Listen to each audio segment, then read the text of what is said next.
하나님 말씀은 로마서 3장 21절 이하의 말씀입니다. 신약 243페이지 3장 21절에서 우리 26절까지 한 절씩 교도하시겠습니다. 이제는 율법 외에 하나님의 한 의가 나타났으니 율법과 선지자들에게 증거를 받은 것이라. 곧 예수 그리스도를 믿음으로 말미암아 모든 믿는 자에게 미치는 하나님의 의인이 차별이 없느니라.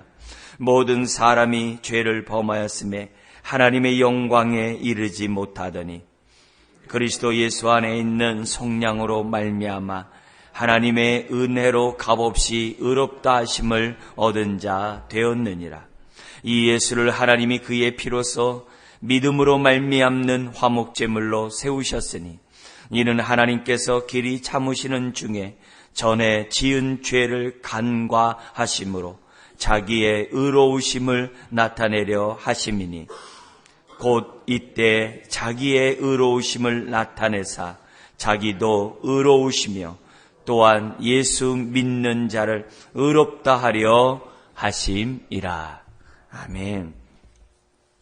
사실 지금 우리가 로마서 3장 21절 말씀을 읽었습니다만 다 한글이기 때문에 이렇게 다 이렇게 읽어집니다. 그러나 또 우리가 믿음의 눈이 없으면, 은혜를 받지 않으면, 성령님께서 이렇게 깨닫게 하지 않으면 이 말이 얼마나 소중하고 얼마나 귀중한지는 또 이렇게 모를 수 있어요.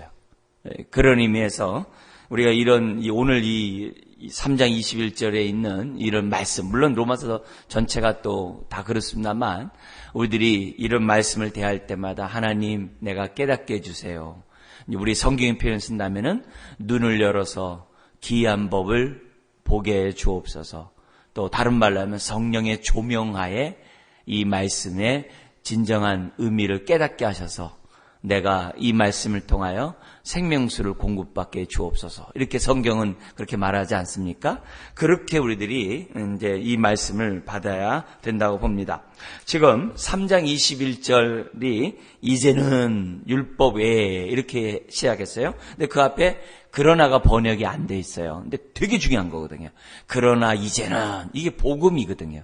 이게 빛이 비치는 거거든요. 그죠? 사단이 혼미케 함으로 복음의 광채가 비치지 못하도록 그동안 우리가 살았거든요. 고린도후서에 있는 것처럼. 근데 복음의 광채가 우리에게 비쳤느니라 그랬단 말이에요. 피부만 비치는 게 아니라 시편 19편에 있는 것처럼 영혼까지 비춰진 거거든요. 그래서 내 죄를 회개하고 예수를 믿게 된 거거든요.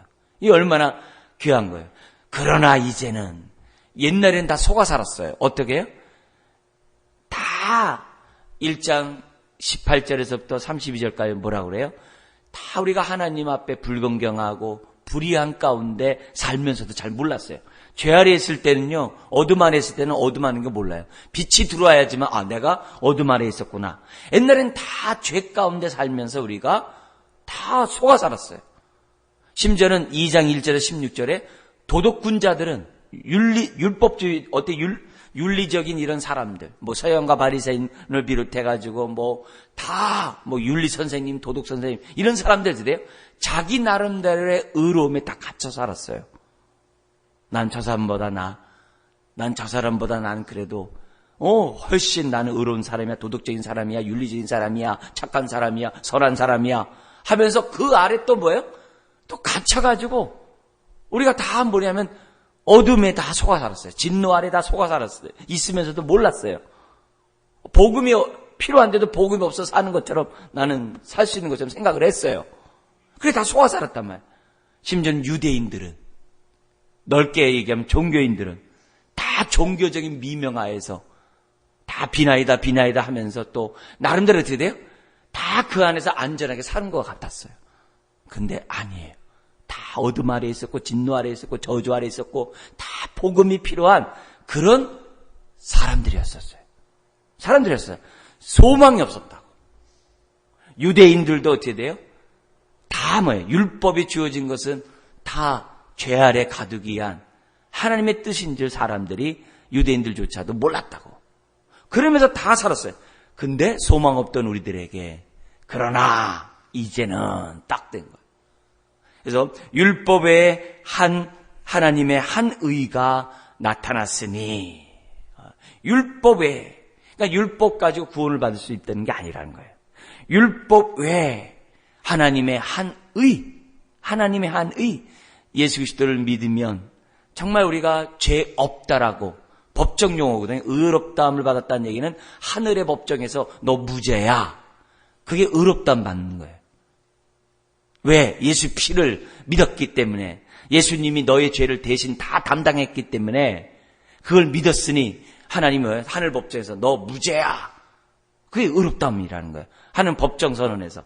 그러니까 하나님의 한 의가 나타났으니, 이거는 갑자기 뚝 떨어진 게 아니라 율법과 선지자들에게 증거를 받은 것이라. 이미 구약에서부터 있었다는 거예요. 구약에서부터. 그래서 구약에 아브라함이 율법을 행함으로 의롭다함 받았냐? 아니에요. 율법은 500년 후에 모세를 통해서 주어진 거예요. 아브라함이 의롭다함 받은 게 그러면 율법의 행함이냐? 아니라는 거예요. 약속을 믿음으로 의롭다함 받았다는 거예요. 아브라함도 믿음으로 의롭다함 받았다는 거예요. 그게 이제 4장에 나와요. 갑자기 뚝 떨어진 바울의 복음은 뚝 떨어진 게 아니라 이미 구약에서부터 증거를 받았다. 요 얘기가 어디에 나와요? 1장 거기 보면 17절에 있잖아요. 1장 17절로 다시 돌아간 거예요. 그래서 1장 10절 같이 한번 읽어볼까요? 복음에는 하나님의 의가 나타나서 믿음으로 믿음에 이르게 하나니, 오직 기록된 바 오직 의인은 믿음으로 말미암아 살리라 함과 같으니라. 그러니까 1장 17절에 있는 그 말씀을 지금 어떻게 돼? 이제 3장 21절에는 그 얘기를 쫙 이제 본격적으로 푸는 거예요. 본격 그 말씀의 의미를 보다 더 깊게 우리들에게 1장 17절의 말씀을 다시 뭐예요? 풀어주는 거예요.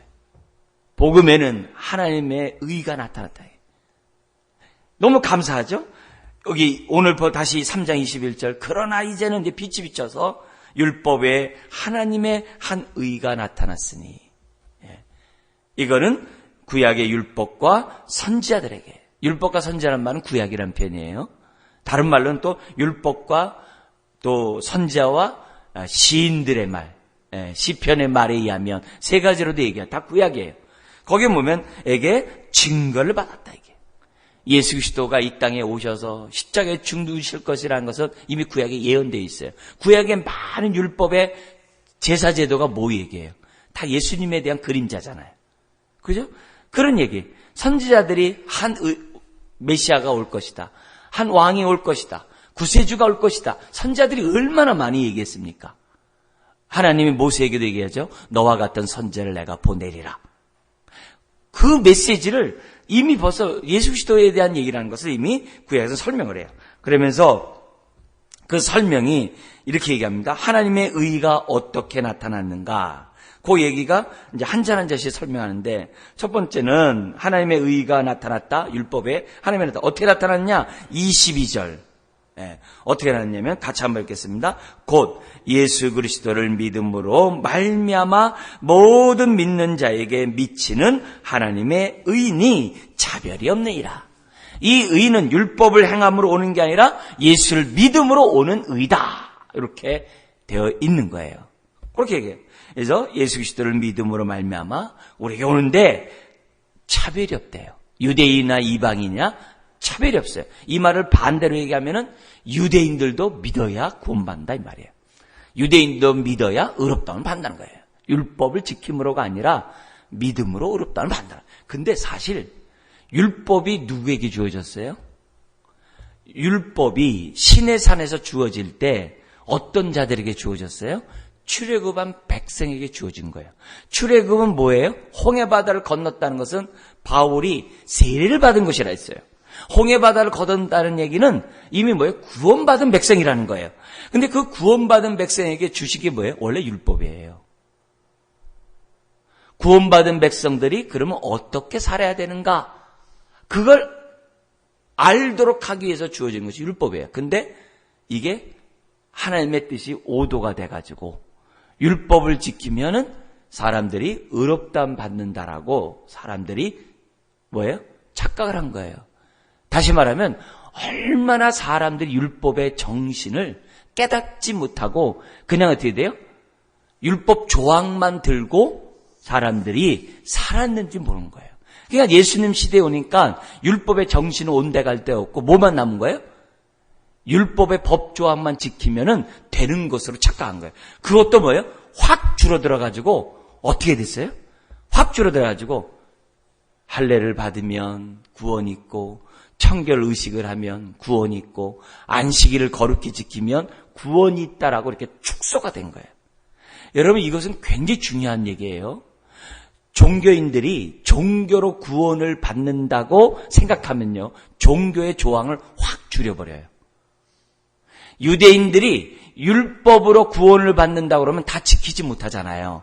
그러니까 어떻게 돼요? 축소시켜버려요. 그래가지고 율법의 정신은 다 날아가 버리고 율법의 조항들만 남아요. 그럼 어떻게 돼요? 사람이 외식하게 되는 거예요. 형식적으로 율법을 지키는 자가 되는 거예요. 감사함으로 자원함으로 기쁨으로 율법을 지키는 것이 아니라 마지못해 지켜요. 벌받지 않으려고 지켜요. 혼나지 않으려고 지켜요. 심지어는 뭐예요? 복 받으려고 지켜요. 율법의 정신이 날아가 버려요. 그 당시 예수님 당시에 서기관과 바리새인들이 그랬다는 거예요. 그래서 오늘날 그리스도인들이 종교적 그리스도인이 있어요. 그래서 종교적 그리스도인은 뭐예요? 할례를 받듯이 세례 받으면 되고 여기 뭐냐면 안식을 지키듯이 성수주의를 하면 되고 사람들이 별거 안 해요. 나 성수주의래. 나 주일날 가서 예배드려. 나 세례 받았어. 심지어는 어떻게 돼요? 유대인들이 하는 기본적인 몇 가지 율법적인 행위를 갖다가 따라서 하면서 뭐예요? 나 크리스찬이야. 종교적 크리스찬으로 사람들이 돼요? 축소시켜버려요. 예배는 드리지만은 그 마음은 하나님께 멀어요. 예배를 드리지만 그 삶은 예배가 아니에요. 내 마음 내 뜻대로 살아요. 그래서 오늘날 종교적 그리스도인은요, 예수님 당시에 유대인들과 서기관과 바리새인들과 다를 바가 없는 모습으로 전락된 것이 오늘 현주소예요. 그래서 우리가 여기에서 우리들이 정신을 바짝 차려야 돼요. 우리가 다시 종교적 그리스도인 돼버리면은 정말 이제는 구원 얻을 다른 법이 없어요. 우리 같은 사람을 구원할 십자가가 그거 다시 없어요. 오히려 그런 행동은 예수 그리스도를 십자가에 다시 못 박는 죄와도 같을 수가 있는 거예요. 그런 의미에서 우리가 이런 말씀들에 대해서 우리가 잘 깨닫고 하나님의 말씀이 내 영혼에 비칠 수 있도록 겸손하게 마음문을 열고 사단이 우리의 마음을 혼미케 한다 그랬어요. 우리들이 뭐예요? 혼미케 되지 않도록 말씀을 대할 때마다 깨닫게 달라고 저와 여러분들이 기도하셔야 돼요. 유대인들은 율법 아래에서 눈이 어두워져 버린 거예요. 그들도 예수를 믿음으로 믿어야지만이 의롭다 구원을 받을 수 있다라고 22절에 설명해요. 그러면서 두 번째 23절에 믿음이 하나님의 의가 어떻게 나타났느냐 이렇게 얘기해요. 모든 사람이 죄를 범하였으며 하나님의 영광에 이르지 못하더니 이 말은 무슨 말이에요? 모든 사람이 죄를 범하였으며 여기 이방인들뿐만이 아니라 누구도 들어간 거예요? 유대인도 들어간 거예요. 심지어는 어떤 사람도 들어간 거예요? 도덕주의자들, 도덕군자들도 들어간 거예요. 그러니까 1장 18절부터 3장 20절에 있는 모든 사람이 여기 23절 얘기하는 거예요. 그래서 모든 사람이 그 얘기하는 거예요. 자, 그러면 모든 사람의 목사인 제가 들어갔을까요? 안 들어갔을까요? 들어가죠. 왜요? 모든 사람이라 했잖아요. 여러분도 들어갑니까? 안 들어갑니까? 들어가죠. 왜요? 모든 사람이라 했잖아요. 유대인이나 이방인이나 모든 사람, 도덕군자나 율법주의자들이나 다 우리가 성현들이나 다 들어가는 거예요. 즉 그들의 어떻게 돼요? 행위나 선행이나 노력으로 사람이 하나님의 의에 이르는 것이 아니다. 하나님의 영광에 이르지 못한다. 이렇게 돼 있어요. 하나님의 의는 선행이나 노력으로 되는 것이 아니다. 율법 조항 지켰다고 되는 것이 아니다. 그럼 뭐냐? 그래서 24절에 나옵니다. 뭐라 그러냐면 그리스도 예수 안에 있는 속량으로 말미암아 그리고 하나님의 은혜로 값없이 믿는 자에게 의롭다 하심을 얻게 되었다. 그 중요한 단어가 뭐예요? 속량으로. 속량이라는 말은 뭐냐면 값을 지불하다 이 말이에요. 이 말의 원뜻이 구약의 제사 제도에서도 살펴볼 수 있어요. 제사가 어떻게 돼요? 다 뭐예요? 우리의 죄값을 짐승이 다 담당했단 말이에요. 우리의 죄를 갖다 짐승에게 전가시키는 거예요. 그게 제사예요. 근데 이 속량이라는 단어가 또 어디에 있냐면 희년이 되면은 어떤 일이 있었냐면은 같은 동족 가운데 종으로 삼았던 사람들이 있어요. 빚을 갚지 못해가지고 보릿고개를 넘기지 못해가지고 집을 갖다가 어떻게 돼요? 땅 문서를 넘기거나 심지어 어떻게 돼요? 자신이 종이 된 사람들이 있어요. 근데 희년이 되면은 모든 종되었던 사람이 자유케 되고 빚을 지었던 사람들이 탕감이 되고 모든 사람이 다 공평하게 돼요. 희년, 그게 하나님 나라예요. 그때 우리가 뭐예요? 다 모든 것이 탕감받았다라는 그 개념이 뭐냐면 그 개념 속에 뭐냐면 희년이 그 안에 들어가 있는 거예요. 근데 그런 제도 속에서 뭐가 있었냐면은 고엘이라는 제도가 있었어요. 그게 기업 물을 자라고 룻기서에 나온 거예요. 보아스 있죠? 룻이 뭐라 그래요? 그는 뭐라 그래요? 룻에게 나오미가 얘기하잖아요. 며느리에게 룻에게 그는 우리의 기업 물을 자니라 해가지고 보아스랑 결혼을 해요. 그 기업 물을 자가 고엘이에요. 근데 그 고엘이라는 그 기업 물을 자가 뭐냐면은 그의 모든 재산에 대해서 빚을 지고 땅을 넘긴 그 모든 것의 값을 다 지불해 주므로 그 땅 문서를 다시 찾게 해주는 그런 일을 해요. 그게 기업 물을 자예요. 그래서 잃어버렸던 그 땅을 갖다 다시 찾게 해서 나오미 집안에 그 땅이 이어지도록 해주는 사람이 기업 물을 자예요. 그게 고엘이에요. 그게 예수 그리스도예요. 그래서 이 속량이라는 값 속에는 죄값으로 말미암아 멸망당할 수밖에 없는 우리를 위하여 하나님이 어떻게 돼요? 예수의 피값으로 우리의 모든 죄를 갖다가 다 탕감했다. 값을 지불했다. 노예된 우리들을 갖다가 다 지불하고 하나님이 샀다는 얘기예요. 그게 속량이라는 뜻이에요. 그래서 이 속량은 단순히 노예에서 자유케 된 것만이 아니라 하나님의 자녀가 되는 놀라운 은혜까지 포함된 것이 속량이에요. 단순히 재산받고 우리가 방치되어 있는 게 아니라 재산받은 저와 여러분들을 하나님과 화목시키고 하나님의 자녀가 되게 하고 하나님의 영광에 이르도록 하나님이 복 주시는 그 모든 것까지 포함되어 있는 것이 속량이에요. 속량이에요.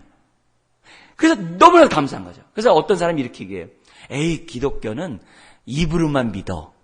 입으로만 예수 믿기 때문에 아유, 기독교는 이렇게 뭐냐면 값싼 종교야. 입으로만 믿는 종교야. 사람들은 그렇게 비난을 해요. 물론 우리들이 어떻게 돼요? 세상 사람들이 볼 때 뭔가 이렇게 의롭게 살고 뭔가 우리들의 삶이 그들보다도 더 내 마음에서부터 의롭게 사는 그런 모습을 보여주면 참 좋을 텐데 우리가 좀 부족하기 때문에 또 때로는 뭐예요? 모자라고 연약하기 때문에 못 보여줄 때가 있어요. 그래서 사람들이 입으로만 믿는다고 얘기를 해요. 근데요, 진짜요? 우리는요, 입으로 믿어야 돼요.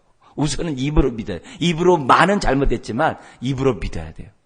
예수 그리스도가 나의 죄를 위하여 대신 죽으신 것을 믿습니다. 그렇게 고백하면서 믿어야 되는 것이 기독교인 거예요. 근데 우리 기독교는 값싼 종교가 아니에요. 왜요? 예수님의 피값으로 우리를 구원했기 때문에 그래요. 저와 여러분들이 구원받을 때 값싸게 우리를 구원한 게 아니에요. 예수님의 피를 지불하고 저와 여러분들을 구원하신 줄 믿습니다. 그런 의미에서 기독교는 세상에서 제일 비싼 종교예요. 근데 그 놀라운 그 핏값을 갖다가 우리에게 어떻게 돼 요구할 때는 거기 보니까 24절에 은혜로 값없이 주신다는 거예요. 누구에게? 믿는 자에게. 값없이 주는 거예요. 값없이 주기 때문에 뭐예요? 자랑할 게 없는 거예요. 근데 예수 믿고 나서 내가 저 사람보다 내가 낫네, 저 사람보다 내가 더 의롭네, 저 사람보다 내가 더 하나님 잘 섬기네, 저 사람보다도 내가 말씀대로 사네라고 자랑하면 뭐예요? 그럼 벌써 내가 종교적 그리스도인 된 거예요. 벌써 서기관 바리새인 닮아가는 거예요. 값없이 구원받은 이유는 뭐예요? 누구도 자랑하지 말라는 거예요. 감사하고. 그러지 못한 사람들을 볼 때 비판하는 마음이 생기면 어떻게 돼요? 내가 벌써 종교적 그리스도인이 되는 거예요. 그러면 안 되는 거예요. 그런 사람을 볼 때마다 하나님, 과거의 내 모습 보내요. 내가 변하듯이 저 사람도 변하겠죠.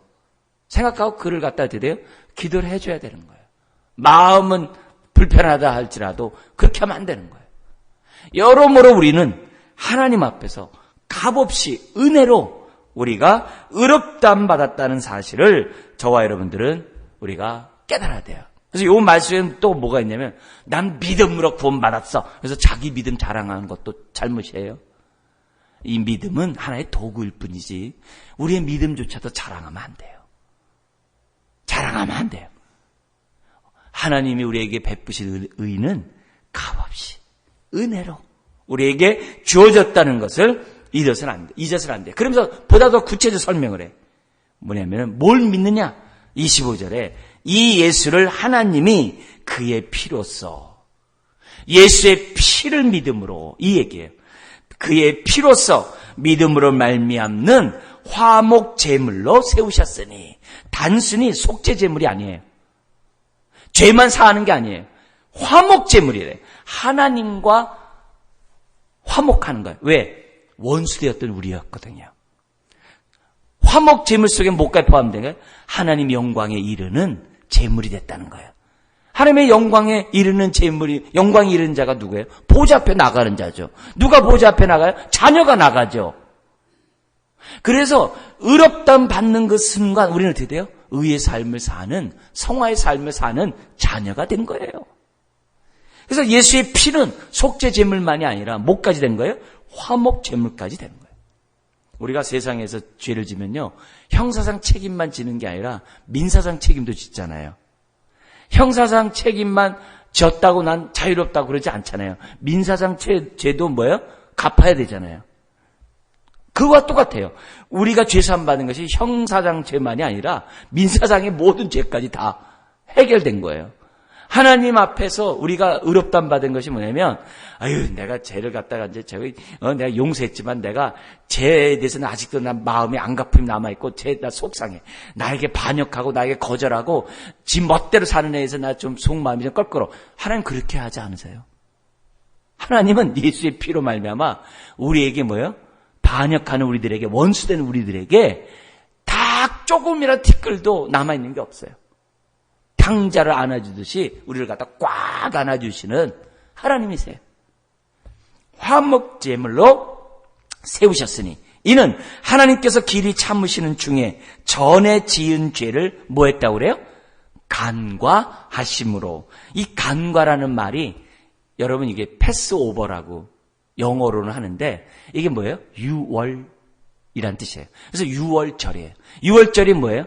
하나님의 진노가 어린 양의 피를 문설주에, 임망과 문설주에 발랐을 때 하나님의 진노의 저주가 어떻게 돼요? 그 집을 넘어갔잖아요. 출애굽 때. 그 얘기하는 거예요. 예수의 피가 하나님의 진노가 넘어가게 한 거라요. 그게 간과예요. 간과. 하나님이 원래 이 단어 뜻은 옆에 두다 이 말이에요. 죄를 옆에 두고 유보하신 거예요. 근데 제사를 드리거나 하나님의 회개를 하면은 하나님이 그 죄를 용서하세요. 근데 구약의 백성들이 어떻게 용서함 받았느냐? 훗날 예수님이 십자가에 죽을 것을 하나님이 아셨잖아요. 그걸 믿고 오늘 제사를 드리기 때문에 하나님이 대대요. 그 죄에 대한 진노를 넘어가게 하셨다 이 말이에요. 감사하게도 예수 그리스도를 믿으면 그 피가 우리에게 딱 발라져 있어가지고 우리에게 향한 모든 하나님의 진노가 다 넘어가게 된다는 거예요. 그래서 우리가 예수 믿는 사람이 예수의 피, 보혈의 피를 의지하여 보좌 앞에 나아가자, 예수의 피만을 붙잡고 나가자, 그런 찬송과 그런 얘기들을 하고 있는 거예요. 여러분, 오늘 우리 하나님께서 우리들이 피를 통하여 우리를 갖다 어떻게 돼요? 의롭게 하신다는 이 사실에 대해서 저와 여러분들이 잊어서는 안 돼요. 오늘 이 새벽에 다시 한번 이 의가 예수 그리스도로 말미암아 우리에게 와졌고, 그 의는 예수 그리스도의 피를 믿음으로 우리에게 주어진다는 이 말씀을 잘 우리가 깨닫고, 근데 이 피가 우리를 속량한 것으로 끝나는 게 아니라 화목제물로서 저와 여러분들을 영광에 이르도록 하나님 보좌 앞에 가도록 자녀가 되게 하시는 그 피라는 것을 생각하고, 오늘 저와 여러분들이 값없이 누리는, 근데 감사함으로 누리는 저와 여러분 되시기를 주의 이름으로 축원드립니다. 기도하겠습니다. 하나님 아버지, 그러나 이제는 참으로 이 놀라운 이 복음의 선포가 우리의 영혼에 비추게 하시니 감사합니다. 더구나 우리가 믿을 수 있는 믿음을 은혜로 주시니 감사합니다. 그것도 값없이 예수의 피로 말미암아 베푸신 그 은혜를 우리들에게 주시니 감사합니다. 주여, 우리가 십자가를 생각할 때마다, 보혈의 피를 생각할 때마다, 그리고 보혈의 피를 찬양할 때마다 감사가 솟아나게 하여 주옵소서. 우리 배에서부터 생수의 강이 솟아나게 하여 주옵소서. 그래서 나의 모든 죄뿐만 아니라 죄성을 이기게 하시고, 나의 모든 불안과 두려움과 여러 가지 근심 걱정과 괴로운 모든 것 또한 다 이겨나가는 믿음의 자녀 되게 하여 주옵소서. 무엇보다도 영광에 이르지 못한 우리들이 영광에 이르게 하시니 감사합니다. 오늘도 영광의 보좌 앞에 보혈의 피를 의지하고 나오게 하시니 감사합니다. 어떤 상황에서도 주여, 우리가 굴하지 않고 보혈의 피만을 의지하고 보좌 앞에 나오는 주의 백성들 되게 하여 주옵소서. 믿사오며 예수님의 이름으로 기도드리옵나이다. 아멘.